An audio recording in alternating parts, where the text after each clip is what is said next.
मैं धोखा देकर काम नहीं करूंगा क्योंकि मैंने दुकान अपने बापू के नाम पर ली है और मैं उनका नाम खराब नहीं करूंगा। अयर, ए देख भाया, हम कोई धोखा नहीं दे रहे हैं। सुनो, वो ठहरा पहलवान। जूते फट गए तो दूसरा जूता मुफ्त में ले जाएगा, इसलिए तो 2 जूते से ज्यादा दाम मैंने पहले ही ले लिए। अब अगर आया तो 1 जूता दे देना बस।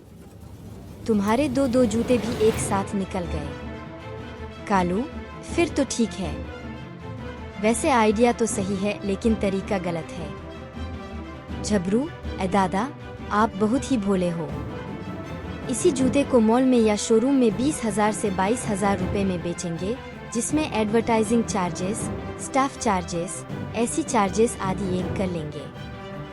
आप दादा बढ़िया और मजबूत टिकाऊ सामान दे रहे हो, इतना पैसा तो लेना ही चाहिए। अयर, अरे सर, इसमें कोई चीटिंग नहीं है सर, इसे सेल्स स्किल्स कहते हैं। बड़े बड़े ब्रांड भी 200 रुपए के सामान को 2,000 रुपए में बेचते हैं। बड़े बड़े सेलिब्रिटी से ऐड करवाते हैं और पैसे हमसे दिलवाते हैं। ऐसे ही धंधा किया जाता है। अभी तुम इस शहर में नए हो, धीरे सब सीख जाओगे। कालू, भाई, तुम लोगों की बात तो हमारे पल्ले नहीं पड़ रही है, लेकिन अपना बुद्धि लगाकर तो बाप खो चुका हूँ। अब देखते हैं तुम लोगन का तरीका से कहाँ होवत है।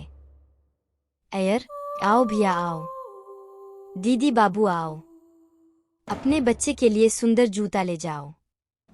आपको लगेगा कम दाम, बच्चे को मिलेगा आराम। मैडम खड़ी है दूर, बच्चे के लिए फ्री है चनाचूर।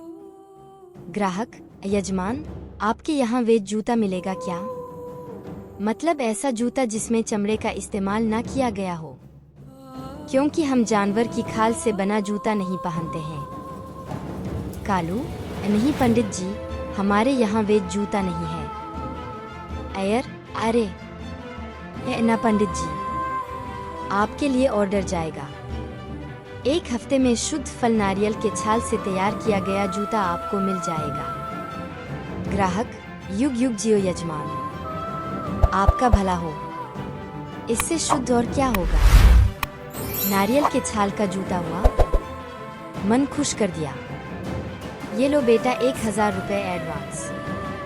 अयर, कस्टमर लक्ष्मी होता है और लक्ष्मी को कभी ठुकराना नहीं चाहिए। जो आता है आने दो। जल्द ही तीनों की मेहनत रंग लाती है। उनके द्वारा छोटे से शुरू किया गया दुकान शहर का सबसे बड़ा लेदर शूज का दुकान बन जाता है। अब तीनों अपनी अपनी फैमिली के साथ अपार्टमेंट में रहने लगते हैं और सभी बहुत खुश होते हैं। तीनों की जिंदगी पटरी पर आ जाती है और उस पर उनकी खुशहाल ट्रेन सरपट दौड़ती है। लेकिन इनकी दुकान की वजह से उनके सामने एक मॉल वाले को इनके काम से जलन होने लगती है। मॉल वाला, इस कालू का कुछ करना होगा। ये तो दिन प्रतिदिन धंधा चौपट कर ही जा रहा है। क्या किया जाए?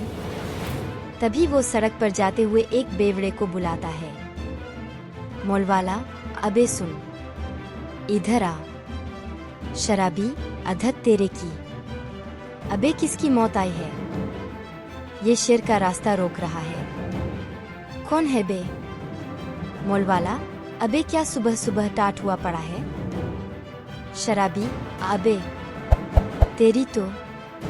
तेरा बाप का पिया है क्या? मॉल वाला, अबे कचरे, सुन मेरी बात। बोतल चाहिए क्या? बोतल? शराबी, अबे हट।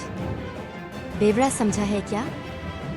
बोतल का क्या करूंगा मैं? उस बोतल में लाल परी होनी चाहिए, तभी शुरू आएगा। मॉल वाला, उसी की बात कर रहा हूँ। तुझे आज रात एक काम करना होगा। इस सामने वाली दुकान में आग लगानी है, समझा? लेकिन किसी को कोई शक नहीं होने का कि ये काम ने करवाया है। शराबी, हो जाएगा काम। किसी को क्या? तुमको खुद को शक नहीं होगा कि ये काम तुमने करवाया है? हाँ। मॉल का मालिक बेवड़े को कुछ रुपए देकर वहां से भेज देता है।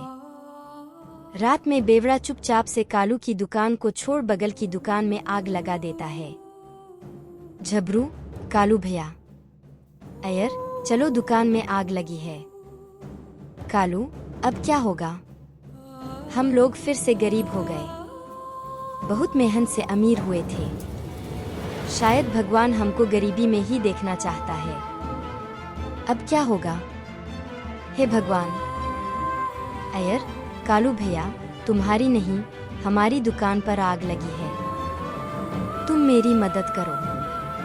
झबरू, तू फायर ब्रिगेड को फोन कर, तब तक मैं अपने नारियल पानी से आग पर काबू करता हूँ। झबरू, हेलो, फायर ब्रिगेड स्टेशन से बोल रहे हैं? दादा सोए क्यों हो? जल्दी जाग, हमारी दुकान में लगी है आग। उड़ी बाबा, कड़ी तड़ा वहां से भाग। जल्दी आओ, आग बुझाओ। अयर, झबरू, इधर उधर से बाल्टी लेकर आओ। यहाँ आग की लपटें ज्यादा उठ रही है। जल्दी से पानी लाओ। झबरू, ये लो बाल्टी, मैं पानी लेकर आता हूँ। अयर, अयो रियो, ये कैसा आदमी जी डॉट। खाली बाल्टी से बुझाएगा आग और पानी के लिए बिना बाल्टी रहा है भाग। पंडित, यजमान। कालू, पंडित जी गंगाजल बचाकर रखिए, कल पूजा में काम आएगा। आज गिरे हैं, कल उठकर फिर दौड़ेंगे। अयर, बस ऐसे ही तुम्हारी दोस्ती चाहिए। अब हम सब ठीक कर देंगे। झबरू, हटो हटो, फायर ब्रिगेड आ गया है। तीनों की सूझबूझ और लगन से जल्द ही आग पर काबू पा लिया जाता है। अयर, अरे अब क्या होगा बाबा? सारी दुकान खाक हो गई। कालू, तुम दोनों चिंता मत करो। मेरे बुरे वक्त में तुम दोनों ने ही सहारा दिया था, अब मेरी बारी है दोस्ती निभाने की। कालू दोनों की पैसों की मदद करता है, जिससे जल्द ही फिर से दोनों की दुकान रफ्तार पकड़ लेती है। अयर, लेकिन हमें पता लगाना है कि आग लगी कैसे। कालू, सीसीटीवी कैमरा के फुटेज लेकर आज पुलिस वाले आते ही होंगे, जिससे सब मालूम पड़ जाएगा। पुलिस वाला, अरे भाई साहब, आपकी दुकान को आग इस बेवड़े ने लगाई थी। और हाँ, हमने इसे पकड़कर सब कुछ उगलवा लिया है कि इसने ऐसा क्यों किया। अयर, आयो, क्यों किया ऐसा जी डॉट? हम तो किसी से कोई दुश्मनी नहीं रखते जी। पुलिस वाला, अयर जी, सामने जूते का मॉल का मालिक हमारी हिरासत में आ गया है। ये सब कालू की दुकान को जलाना चाहते थे क्योंकि उसकी तरक्की से उसे नुकसान हो रहा था। मॉल के मालिक को उसके किए की सजा मिली। उसके बाद कालू पंडित जी के लिए नारियल छाल के जूते बना देता है। कालू, पंडित जी, राम राम। देखिए आपके लिए स्पेशल बनाया हुआ वेज जूता। आशा करता हूँ आपको पसंद आएगा। पंडित, अरे वाह वाह, यजमान जी, ये तो कमाल हो गया। ऐसा तो पहली बार हो रहा है। आपका ये फल जरूर रंग लाएगा। जूते पंडित जी को बहुत पसंद आते हैं। पंडित जी एक बहुत बड़े मठ मुखिया थे। उन्हें इस तरह के जूते पहने देख बहुत से लोगों ने वैसे ही जूते पहनने चाहे। उसके बाद पंडित जी ने कालू को ऐसी ही और जूते बनाने का बहुत बड़ा ऑर्डर दिया। उसके बाद कालू की दुकान एक ब्रांड बन जाता है। अयर, आयो, कमाल हो गया जी। आखिरकार कालू की मेहनत रंग लाई। कालू, अरे भाइयों, ये मेरी अकेले की नहीं, हम सबकी मेहनत का नतीजा है। आप सबका बहुत बहुत धन्यवाद। कालू के नारियल की छाल के बने जूते सब जगह प्रसिद्ध हो गए और देखते ही देखते उनका व्यापार आसमान छूने लगा। इस कहानी से आपने क्या सीखा? नीचे कमेंट में हमें जरूर बताएं।